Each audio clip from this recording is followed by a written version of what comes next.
Hello, everyone, and welcome to the Triangles Meditation Group. Today is February 6, 2023. And as we do each week, let's begin with a brief moment of silence, linking up with the Worldwide Triangles Network, followed by a sounding of the noontime recollection.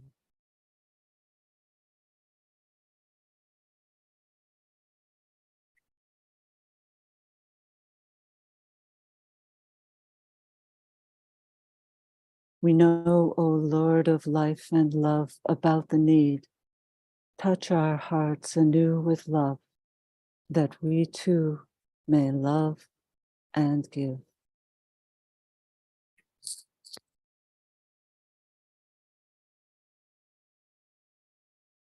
Each week we join together with a dual purpose. One is to introduce this planetary service of triangles to people who are new to it and to aid them in the forming of triangles. So if you are new to this work, welcome. And if after hearing a little bit about triangles, you think that you would like to form a triangle, you can place your name in the chat box, and two other people on the call will hopefully agree to form a triangle with you. We also come together each week for those of us who are already members of triangles to participate in a meditative visualization in the support and strengthening of the planetary network. Triangles is a daily visualization technique using the power of thought and prayer to uplift and transform consciousness.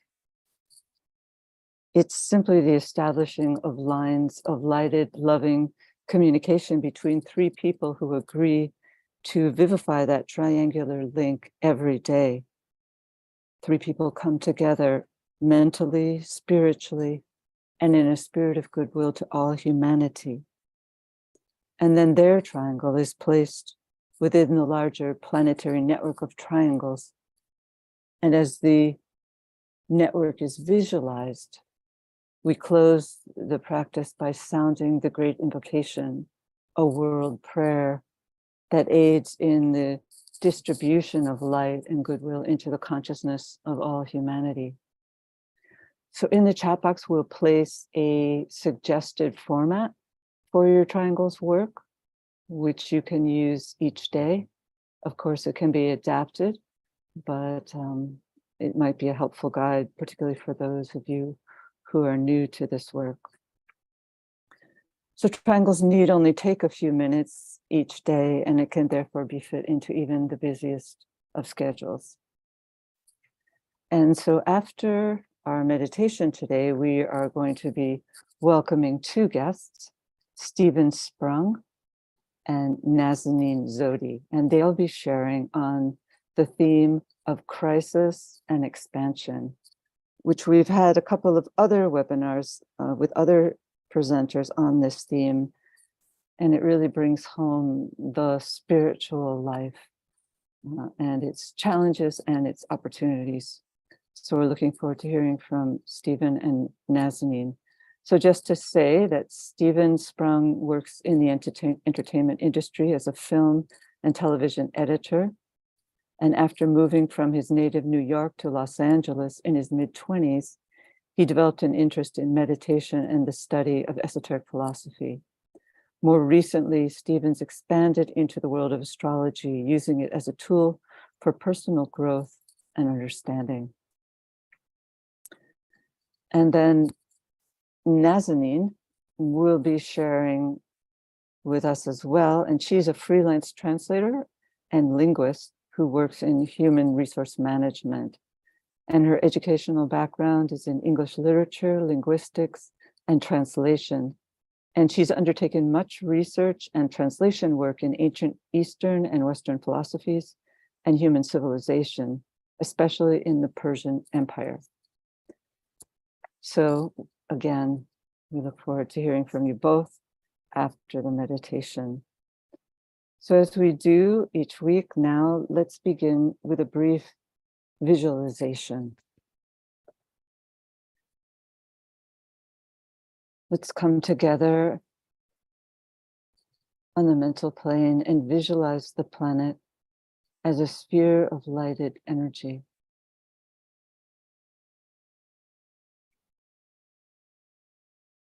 And within that sphere, let's visualize a triangle composed of the 3 planetary centers: Shambhala, the planetary head center; the spiritual hierarchy, the planetary heart;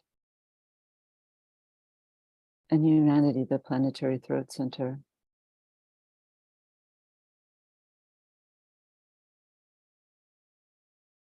Visualize the energies flowing in all directions around the triangle, from point to point, merging and blending the 3 points, filling the triangle with light.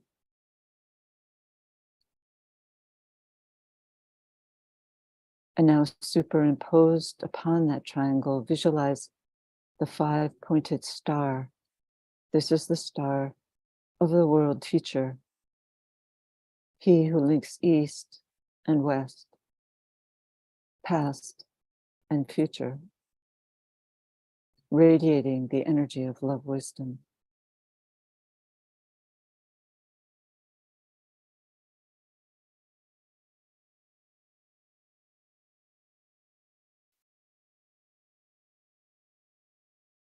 At the center of the star, visualize the tiny cross of humanity. And as we stand as a group at the center of that cross, let's breathe in, invoking the spiritual will and vitalizing the 3 spheres of the planetary centers coming into alignment, forming one sphere. This is the sphere of the new group of world servers.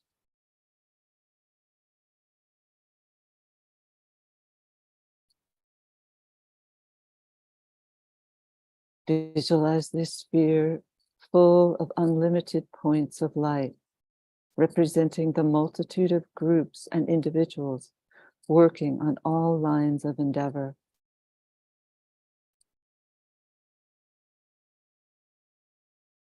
And from the central point in this sphere, look down and visualize the planet Earth. See it as full of light and aspiration. And as a group, as we breathe in, let's visualize this light within humanity being lifted by the group and projected in a stream into the spiritual hierarchy.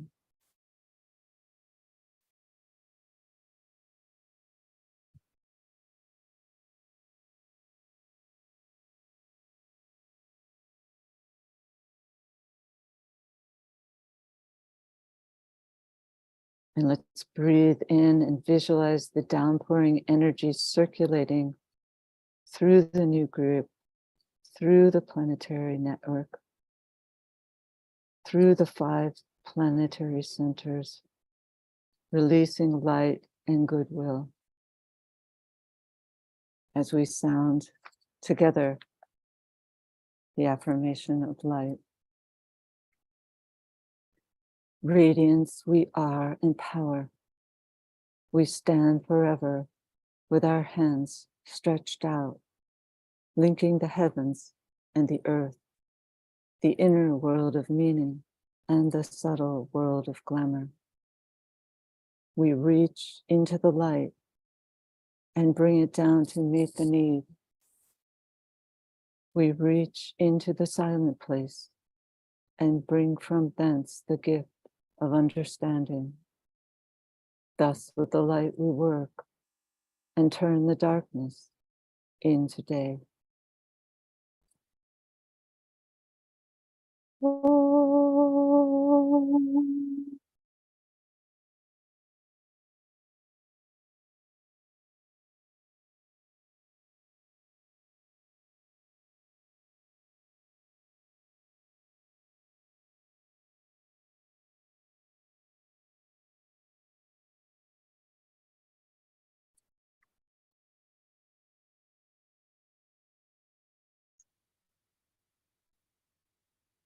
So we're working now in the first day of distribution of the energies of the Aquarius full moon period, which occurred the day of safeguarding was yesterday. And this Aquarian energy is very aligned with the work of triangles because it's an energy that's related to distribution, to pouring forth of spiritual energies. And of course, that is what we do each day in our triangles practice. So when we work in this full moon period each year, it's as if we were given an increased insight into what the coming age will be if we can tap into the energies of this full moon, because as we know, we are entering into a 2,500-year cycle, which will be governed by this sign of service, of world service. But it's a special influx into a new age. It's powerfully being stimulated by the fact that not only in what's called this cycle of the lesser zodiac, this 2,500-year cycle, we're entering into an age of Aquarius, but also, and powerfully, auspiciously so, we're entering into a much larger Aquarian cycle, a 25,000-year cycle we're entering into in the cycle of the greater zodiac. And so this confluence, at least for this next 2,500 years, of these two Aquarian cycles, and now when the sun is also in that sign, we perhaps have an enhanced ability to ground and work with this energy of world service. And I think we can sense it because Aquarius is, although it's an air sign, it's governed by the more mental aspect. We also know from its keynote that it is an energy that's very related to sensitivity to the waters, and so therefore to the astral realm. But we might say that the astral energies that are pouring through this sign are not so much the energies related to the lower human field of emotional confusion, which is so often characteristic of the emotional plane, which is in such a state of turmoil at this time as we move into a new age. Always the entry into a new age sees the ending of the previous age and the concretization or the crystallization of the energies of that previous cycle. And so we see, a lot of fundamentalism as a result of the outgoing of the sixth ray and of Pisces. So as we come into this new age, with its relationship with a higher aspect of the astral plane, we might say it's related to the cosmic astral plane to which the world teacher, the Christ, can attune himself. We have the opportunity of bringing about this pouring forth of the waters of life. That's the keynote, which is symbolized here in this image, this pouring forth of the world's savior. All of us, the world's saviors, collectively, we can contribute to this pouring forth of the energies of life. Water of life am I, poured forth for thirsty man. So this water comes or is channeled as a way station through the Christ himself. He's able to tap into these living waters, which we're told are in pools of energy that are found in this highest center of the planet, the center Shambhala. We're told that there are these sacred pools of living water. And I do think that that is the energy to which the Christ attunes himself during this particular festival. And these waters are able to be stirred by the Christ and released as healing, and particularly in relationship to a healing of the nations. And that's interesting to consider in the sign of Aquarius.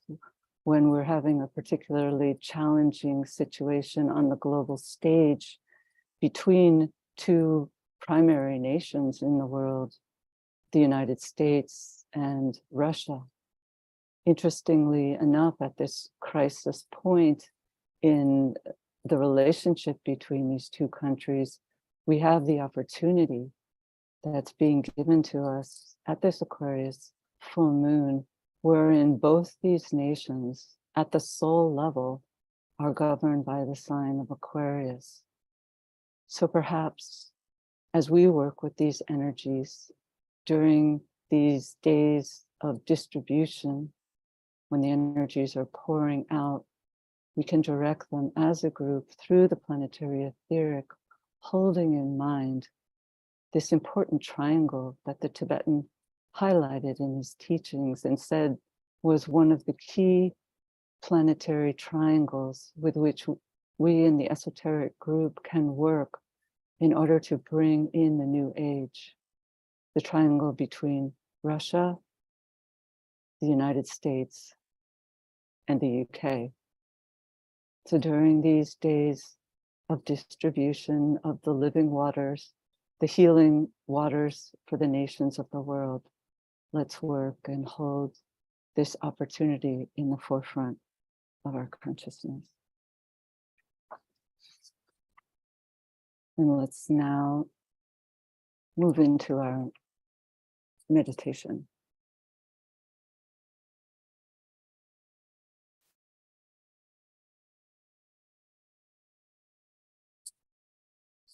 Focusing ourselves as a group on the mental plane, we integrate as a group at the center of the evened arm cross of discipleship. Reaching above to these living waters, and pouring them forth through the horizontal axis in service of the whole. Linking in thought as points of love and light with all people throughout the world who are working in this Triangles meditation group.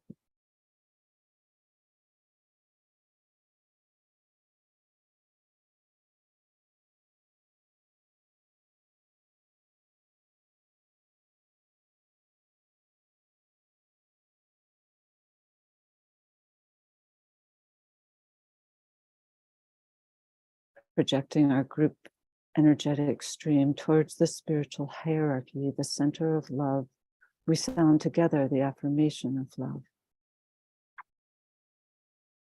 In the center of all love, I stand. From that center, I, the soul, will outward move. From that center, I, the one who serves, will work. May the love of the divine self be shed abroad in my heart, through my group, and throughout the world.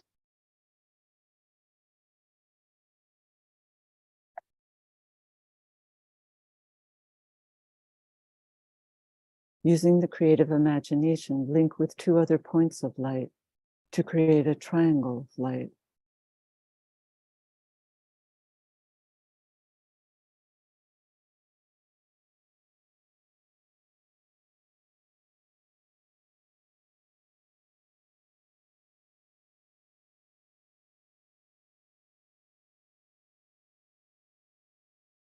Visualize the triangle in which you are working as an essential part of the Radiant Worldwide Triangles Network.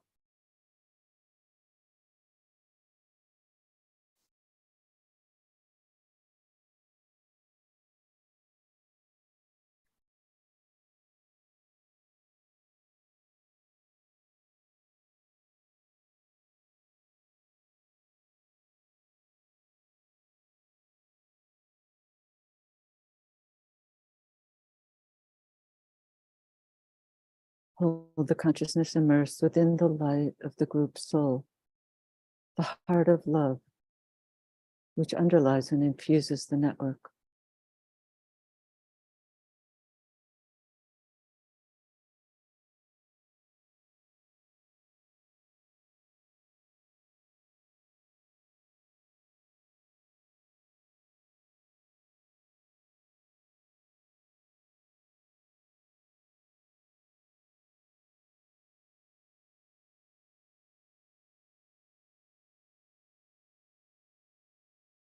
And extend the alignment to the world teacher who stands at the heart of love, at the center of the spiritual hierarchy, and also at the heart of each triangle.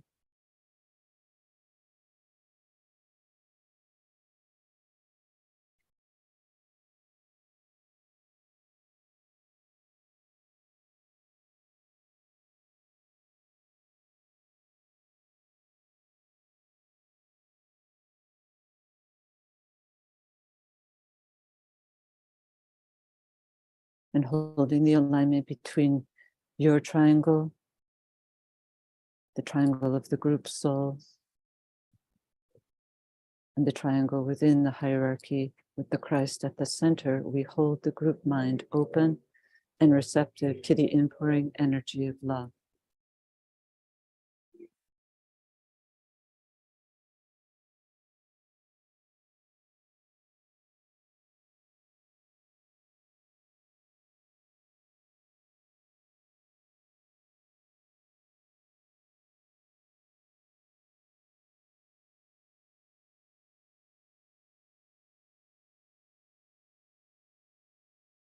Precipitation. Visualize the energies of love, light, and goodwill circulating in and around the triangle's network from point to point, and flowing out through the network into the hearts and minds of people everywhere.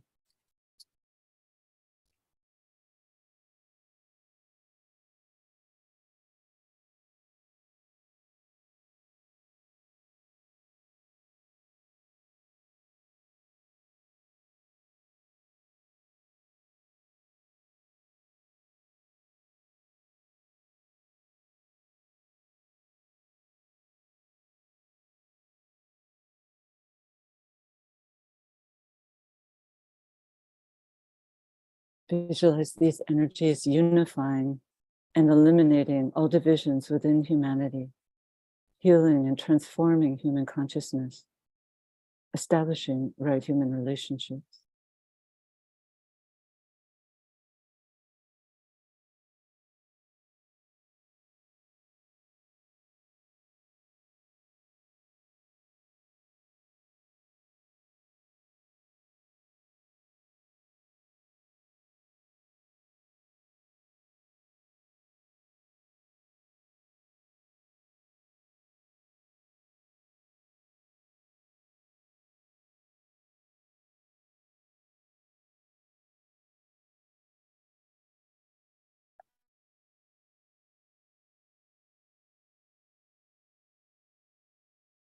Sound together the mantra of unification. The sons of men are one, and I am one with them. I seek to love, not hate. I seek to serve and not exact due service. I seek to heal, not hurt. Let pain bring due reward of light and love. Let the soul control the outer form and life and all events, and bring to light the love that underlies the happenings of the time. Let vision come and insight. Let the future stand revealed. Let inner union demonstrate and outer cleavages be gone. Let love prevail. Let all people love.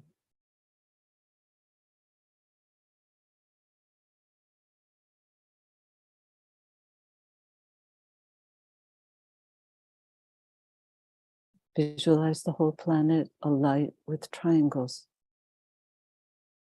See new triangles being formed everywhere.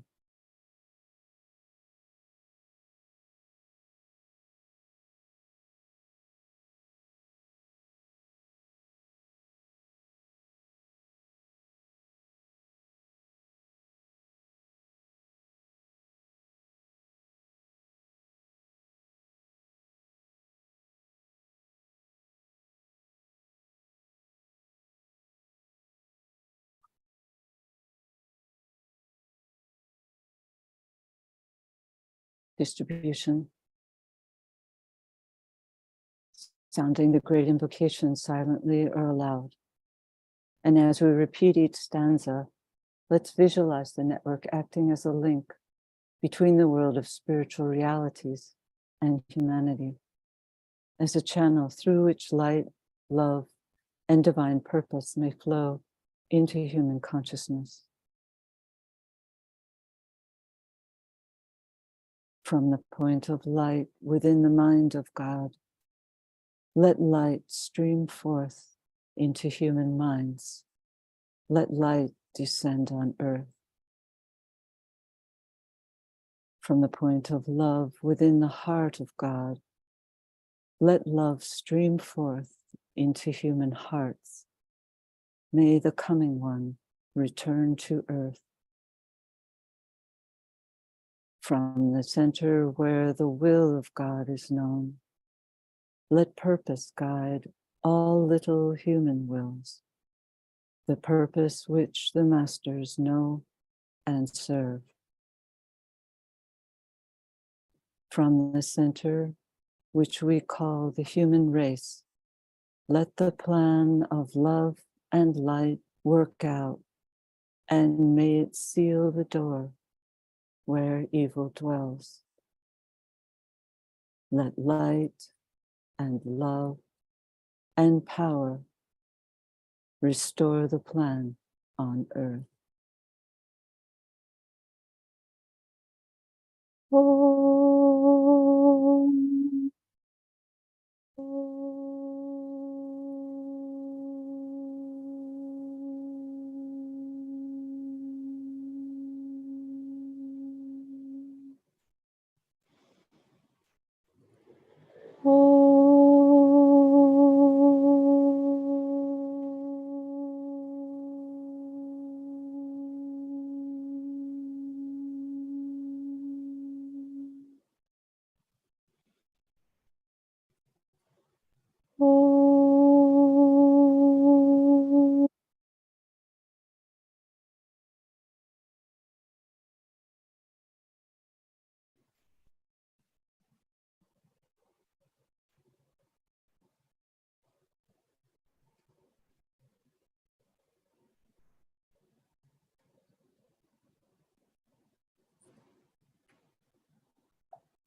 Thank you, everyone.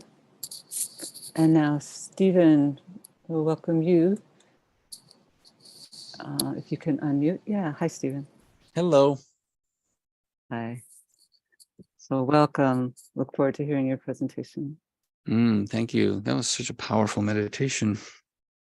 I have to kind of pull myself back into my body to talk. Yeah, thanks for inviting me here. I really appreciate it. And I've been, I really had to take the time to think about your theme of crisis and a resultant expansion, an experience of something like that. And what's, as you mentioned, I'm in the entertainment industry, and I went to Los Angeles from New York when I was in my early to mid 20s, and to work in the entertainment industry. And before long, I found myself exploring meditation by visiting different spiritual centers around Southern California, which I don't know if there's more of them than there are on the East Coast, but I certainly became aware of more of them. And just became my journey to discover where I fit in, and who had the best teachings for me for a meditation practice.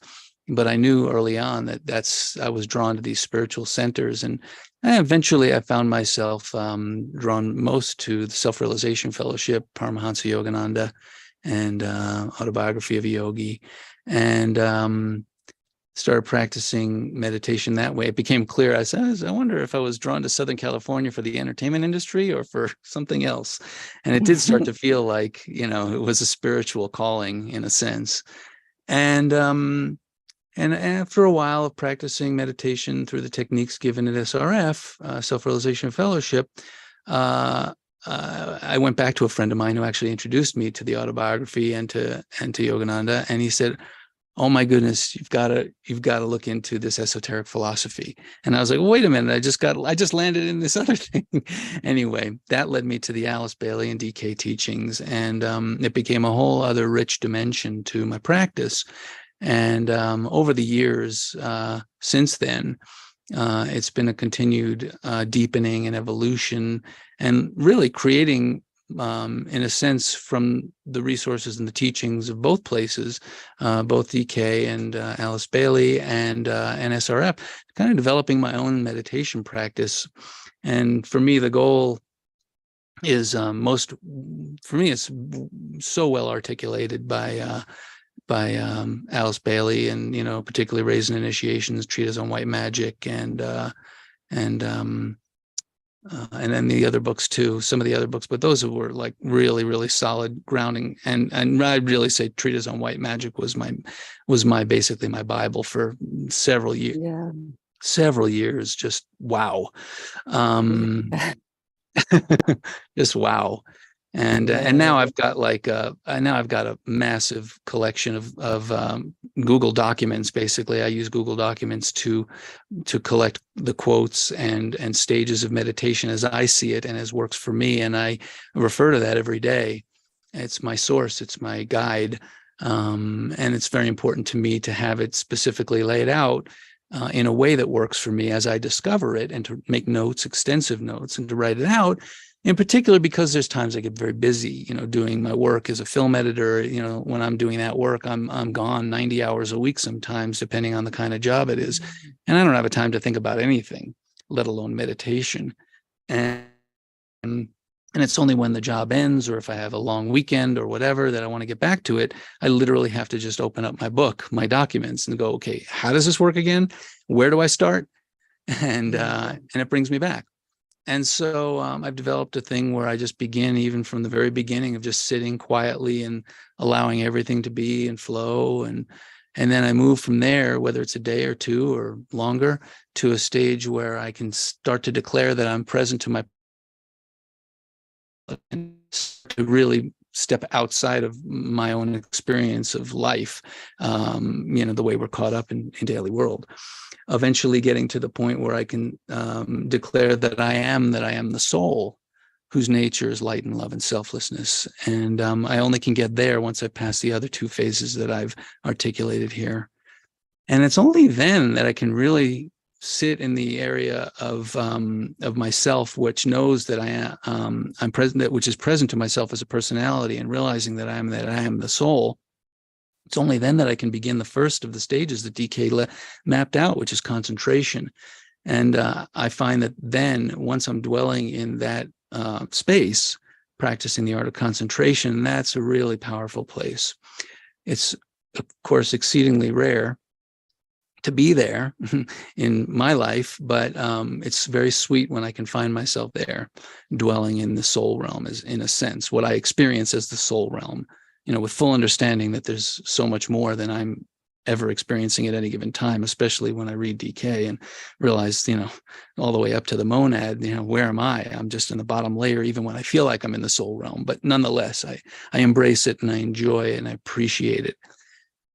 So with that as a background, I tell you that at a certain point in my life, I realized I'm having very, very, very tough time with my mother. And this is what really, the reason I'm going to tell this story is because it really brings home brings home for me I don't want to say the purpose, but it gave a new dimension to the practice of, well, what is it? Why am I really, so I'm in the soul realm, feels good, but what's available there is the question, right? Okay, I'm in the soul realm, but what's available now that I'm here besides just sitting and hanging out there, which is, a nice feeling, as I said.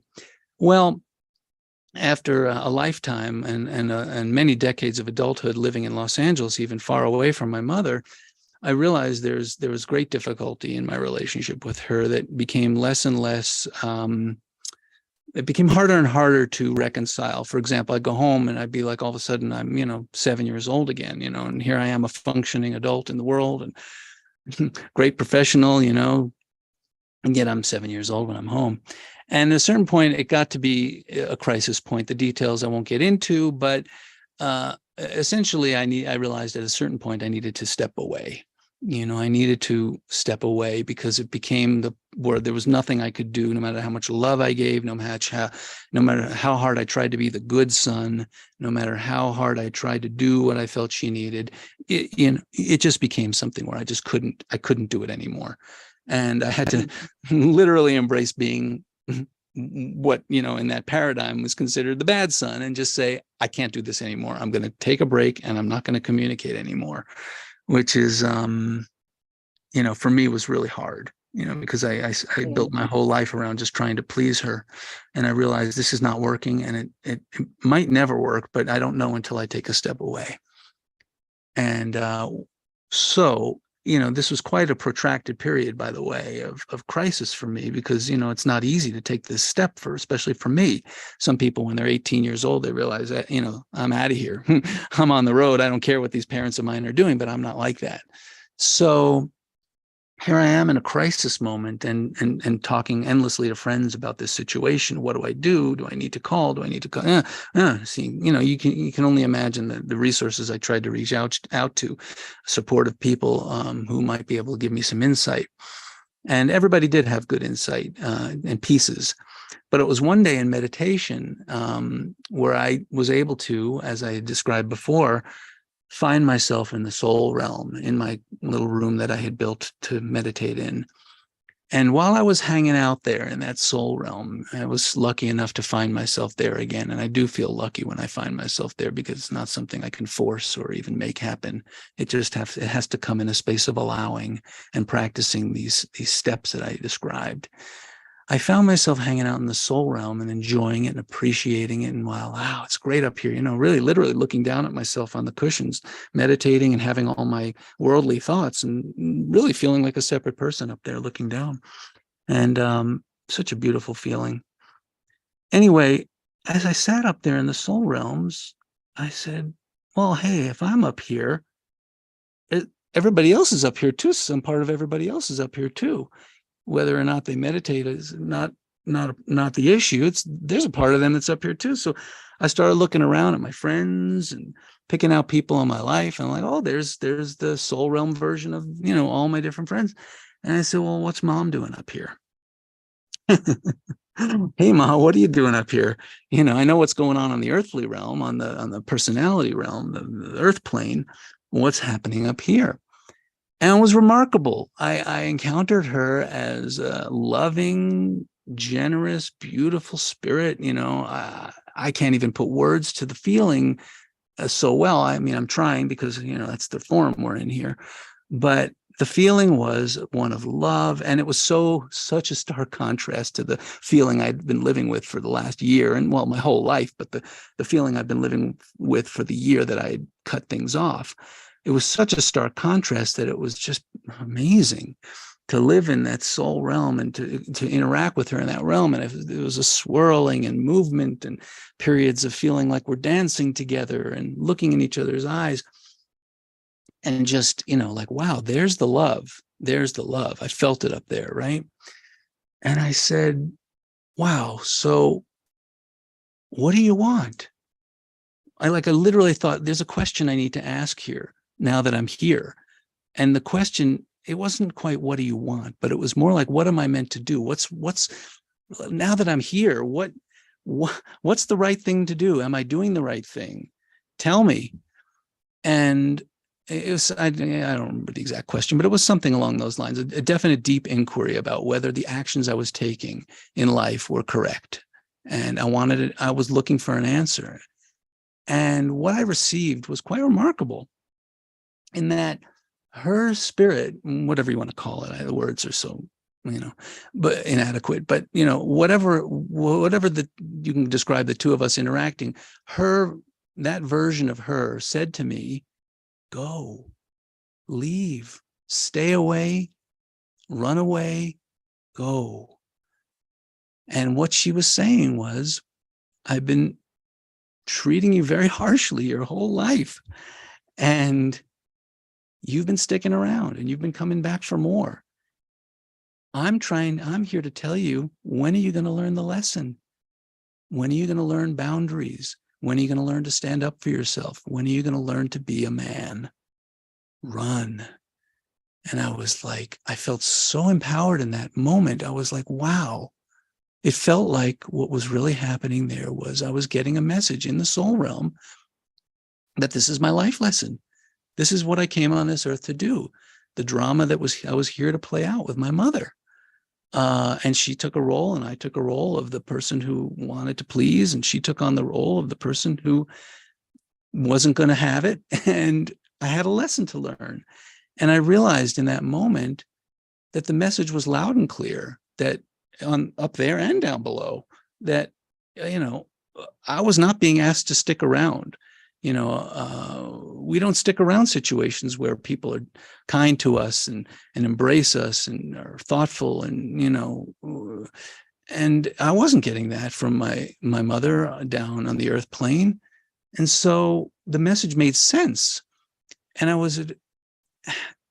just dwelled in that for a moment. And when I came back down, when it was all over and I was back in my own body here on the cushion, and then I had time to integrate it afterwards, there was a great peace I had, an enormous amount of peace. You could describe it as, well, now that I can land in a place of love, and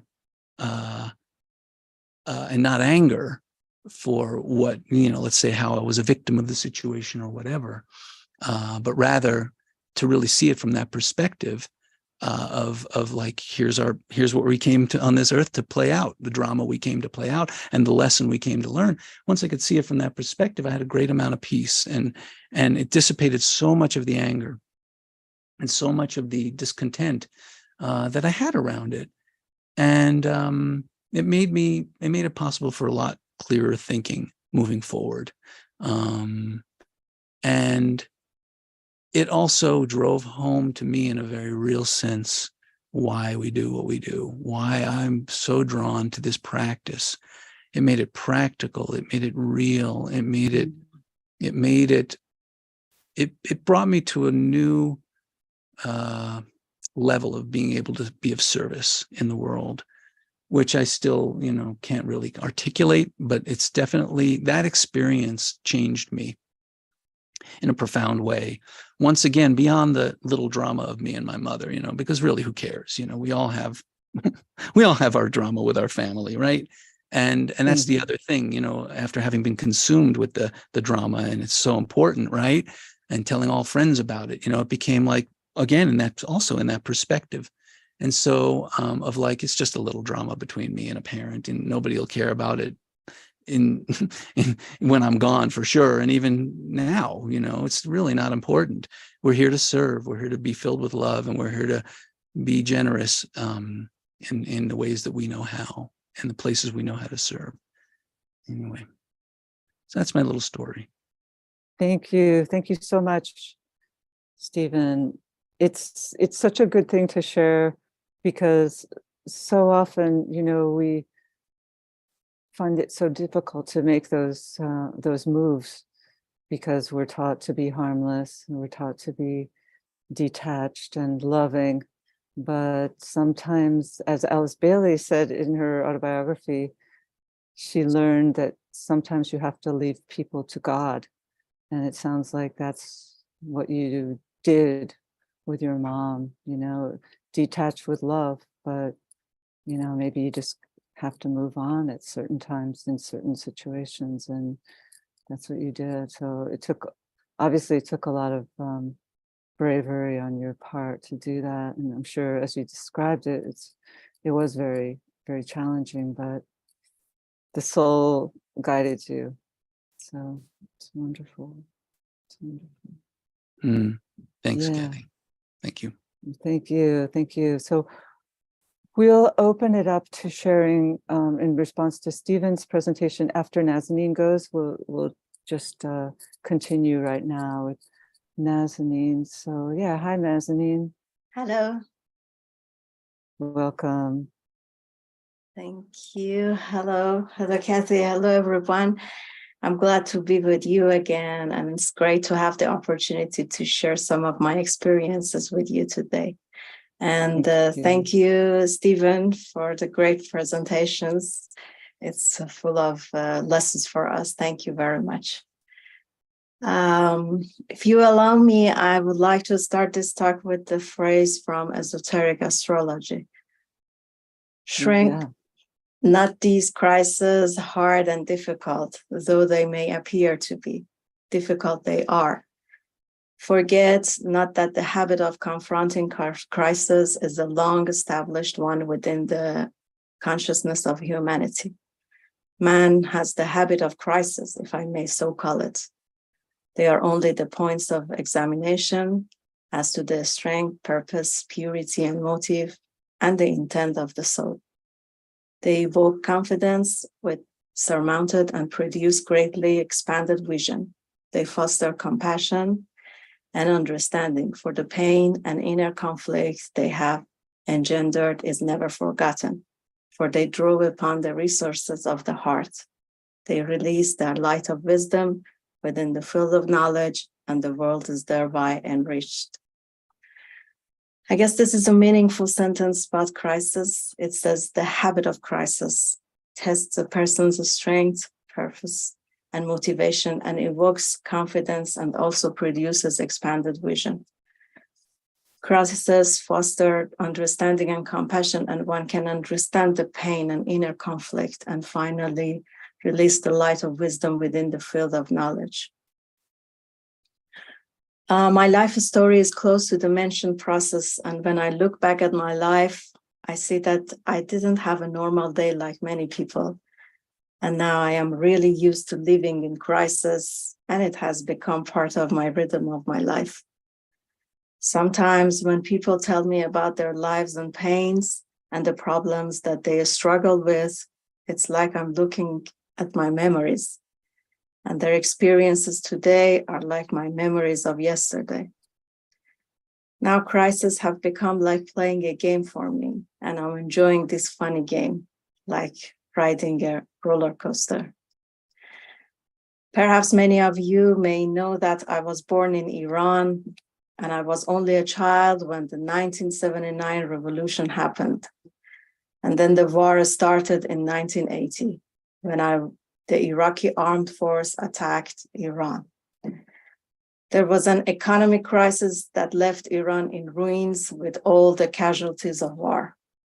So many people migrated to European and American countries, including most of my family members, friends, and relatives.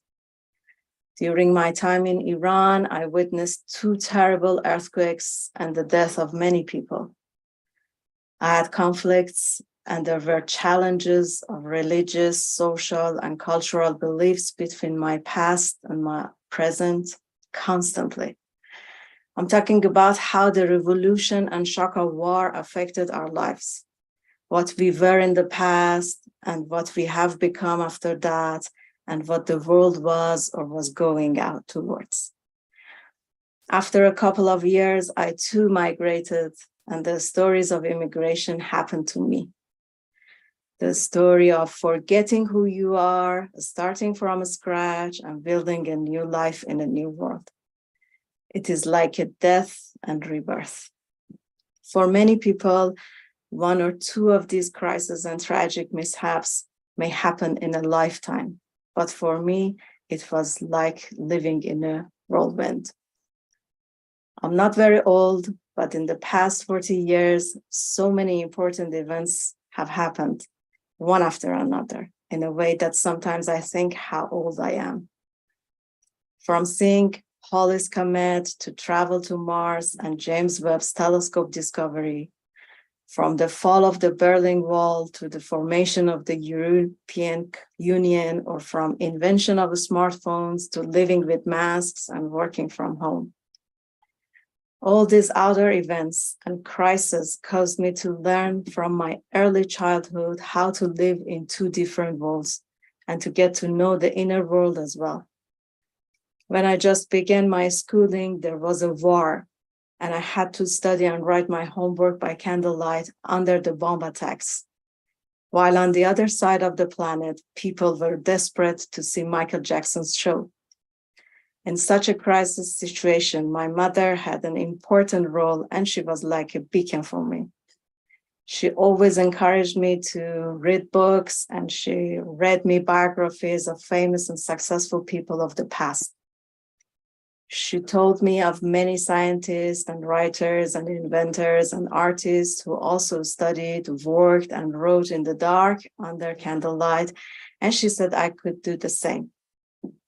Consequently, I became very interested in the old world and the past, because the new and outer world, everything in it was intimidating and moved so fast that it seems inaccessible, especially for us in Iran, with the unwanted forced situations under which we were living. For this reason, books became my best friends and made me go deeper into the world of science and research. After a while, two important events caused major changes in my life, and both brought serious crises in my life, but this crisis helped me grow and go further in the direction I am now. These events made me. That is to say that I'm not on this path just because of my inspiration or desire, but I'm here because of the belief, confidence, and responsibility that I feel towards it. The first one started with a dream. When I was preparing for the medical university entrance exams, this dream made me change my life direction, and instead of medical science, I chose to study English translation and linguistics. In my dream, I saw the most beautiful, luminous, and the deepest blue eyes in the world. I felt that I was deep in love and affection in the ocean of those beautiful blue eyes. I found myself swimming in the ocean towards the golden sun of the horizon. Suddenly, a key was placed in my hand, and I was asked to open people's hearts with it. And for doing this, it is necessary to learn the language of the hearts. When I heard language, I thought that I should study language. Maybe it sounds a bit funny now, but at the moment, I was sure about it, and nothing could change my mind.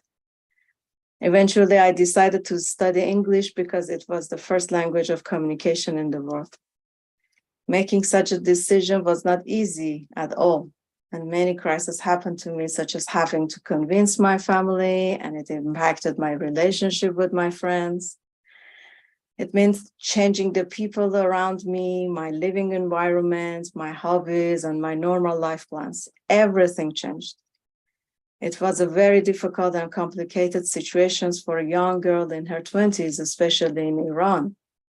Maybe it looks odd now, but this period of crisis lasted for the next 20 years, and every day I became more determined to stay on this path, to learn and discover more, even though I became lonely and people made fun of me. But there was a desire in my heart that carried me on this path because of the remembrance of those loving, familiar eyes. Since then, until I turned almost 40 years old, I didn't have a routine day or nights, and I was excited to know more and read more, to find whose eyes I had dreams and what the language of the heart means. At the same time, I became acquainted with the esoteric sciences and began to read the available books by Madame Blavatsky and Alice Bailey. I studied many courses and met and worked with mystical teachers in Iran, and later I had special and personal experiences, but I did not know what I was doing and what my mission was. I had some knowledge in esoteric subjects, but at the same point, I realized it was superficial.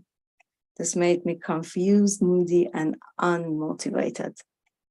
I was preparing, in a sense, for a particular event to come about and show me where I was and what I'm doing and what my purpose and mission was. Up until that time, I was disappointed and somehow angry with everyone and with life itself. And to some extent, I doubted the whole concept. That is until the second story took place. Doubt created a horrible crisis for me, but it turned into a miracle and an unforgettable experience. The second event unfolded in relation to a very close friend of mine who had been diagnosed with a malignant tumor in her head, and cancer had taken over her body. Doctors had given up on her, and she was very afraid of death. One day before her condition worsened, she asked me, "What is the world after death, and how much do you know about it, and how you can help me?" I really didn't know what to answer, because there is a big difference between knowing from experience and saying something with confidence. I just told her that it is better to ask the inner master and your guardian angels. They can definitely help in a better manner. At that time, I asked God and all the teachers and the spiritual hierarchy from the bottom of my heart to show her a way so that she could be guided properly. I asked them to show me something so that I would regain my faith and believe in them again. I needed to make sure that what I had read was true, to prove that they were not just myths. A couple of days later, her condition worsened and she lost her sight and hearing, and no one could communicate with her. But when I went to visit her, she called my name in a loud voice and said that she could see me and hear my thoughts. And she even told me what I was wearing. I was surprised, and for the first time in my life, I had a real telepathic experience. I told her to ask the masters for guidance on her next journey. 2 days later, her family called me to say she woke up in the middle of the night and asked them to write down everything she said, and then give me the writing only to me. She told her family about going on a trip and mentioned that she's not afraid of death anymore and is ready to live. Shortly after, she went into a coma and was transferred to the inner side the next day. That letter she left for me was changed my life, and it worked like a miracle. She was like a messenger and enlightened me about my doubts, questions, and whatever I couldn't understand. Needless to say that my friend has no knowledge of the esoteric sciences, and none of her family members understood her words but me. The strange secrets were opened, and the path of return was fully explained to me.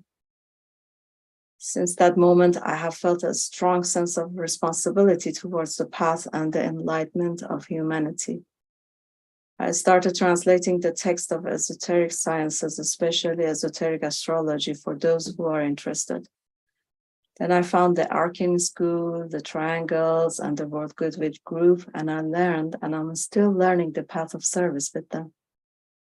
In the end, all I'm trying to say is that all those hardships, challenges, and crises disappeared in a moment.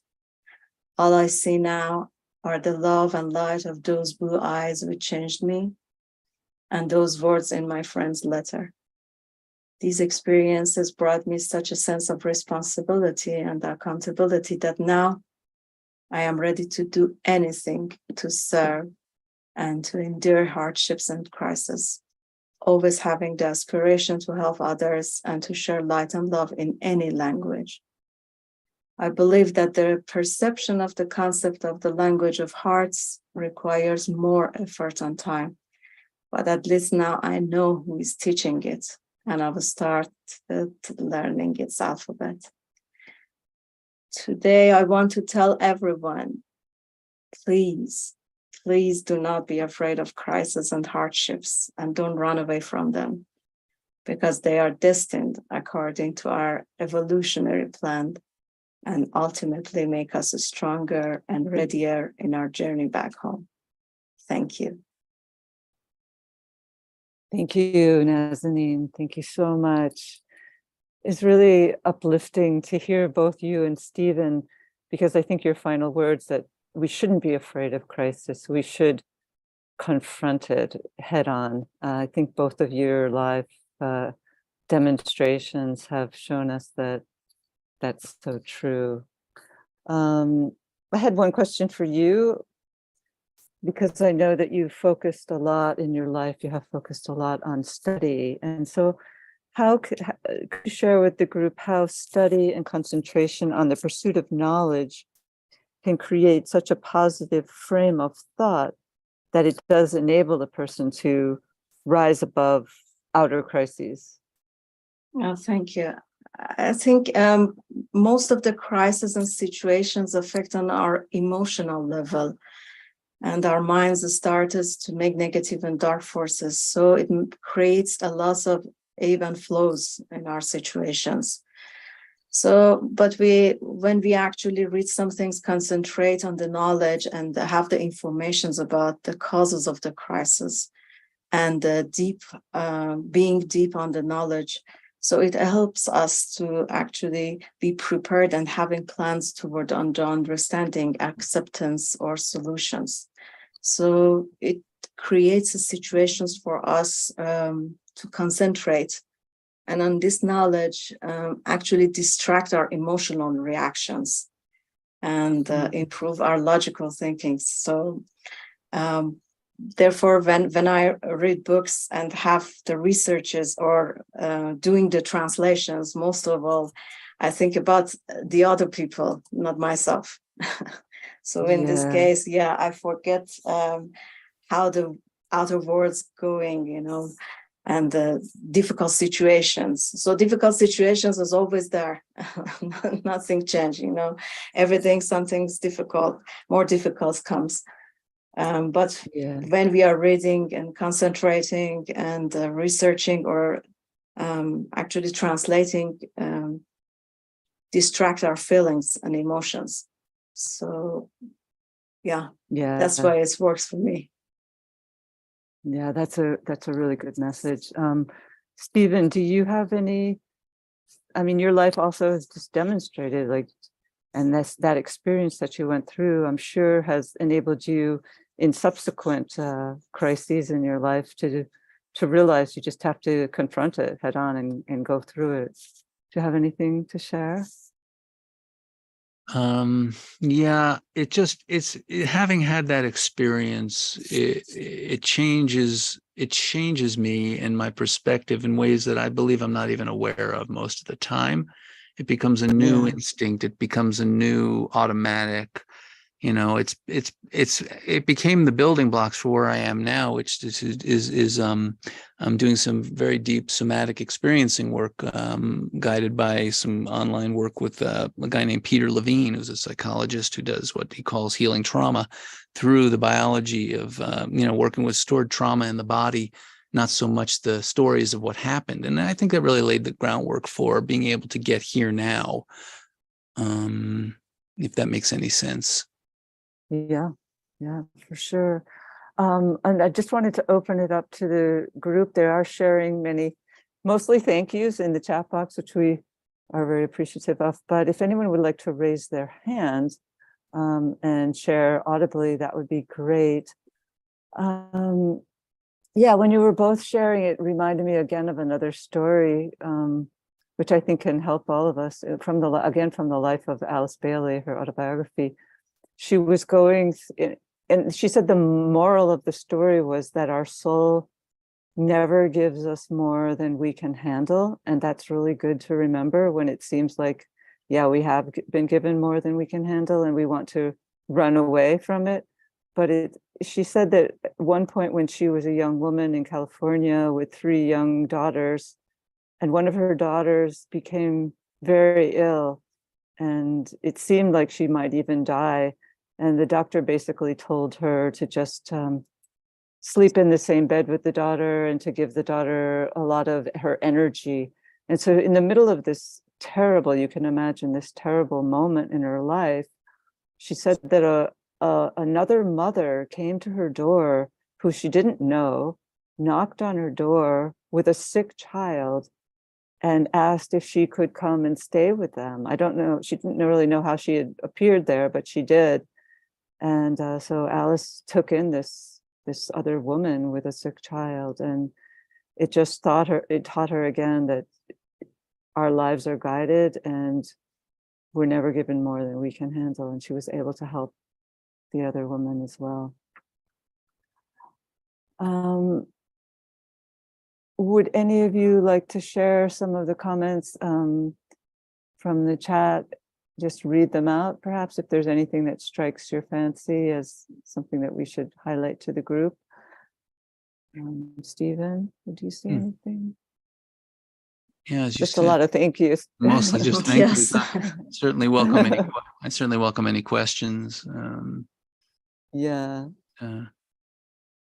Yeah, and I can see that Isabel asked me about am I translating into Farsi? Yes, I'm translating into Persian.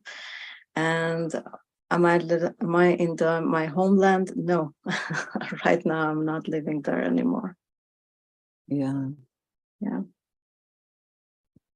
And I'm sure that's a part of a present day crisis for you as to the energies that are working out through your homeland at this time. Yeah, sure. Very It's challenging. Yeah, very challenging. Yeah. So it seems like the sharing of both of you have really uplifted members of the group who might be at this time passing through their own really difficult challenges. So there's a lot of thank yous for all of that sharing.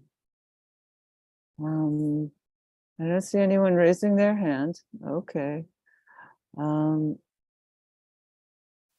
thing that I was reading that I thought I might like to share with the group is that, at least for me, I've often thought that all of the outer crises were a reflection of some kind of initiatory process. You know, there's many different levels of initiation, and there's many different stages before any particular initiation. And the Tibetan was talking about the planetary logos, you know, the great Lord of our planet, the great life, and the fact that he had already undergone a huge expansion of consciousness, having taken a cosmic initiation, and that all of the events that were unfolding in our planet, particularly he was speaking about the relationship of the World War in the last century, and which many of us could say is continuing on into this day with all of our present day challenges, that was a result of initiation. It followed upon the initiation. And so that can help us perhaps to look at all of the crises in our lives as a time when we're trying to open up some of the confines of our lives that no longer serve us. We need to widen ourselves to accommodate the expansions that have already taken place on the inner planes, and now they're working out at this crisis point, which is really tearing us apart, but making way for the light to be expressed. So I will add one thing. It's very interesting how everything changed, but nothing changed. And I still feel remarkably human and annoyed, and, I have all my hot buttons still. It's like nothing really changed, but something changed, something profound changed, Yeah. Thank you. David. Hello, David. Can you unmute? Hello, Kathy. I'd like to Hi. thank both of Stephen and Nazim for their experience. And just to share with you a quote from Alice Bailey.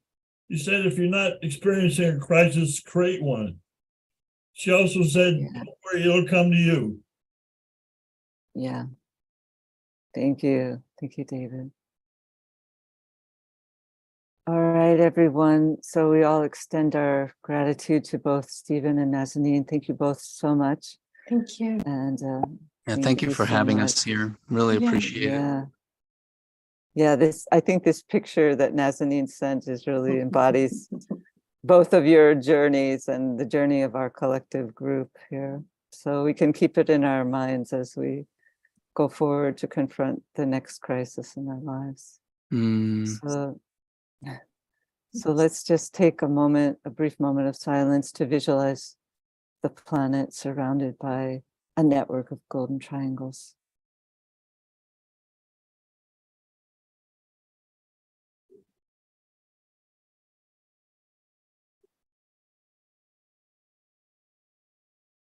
Om.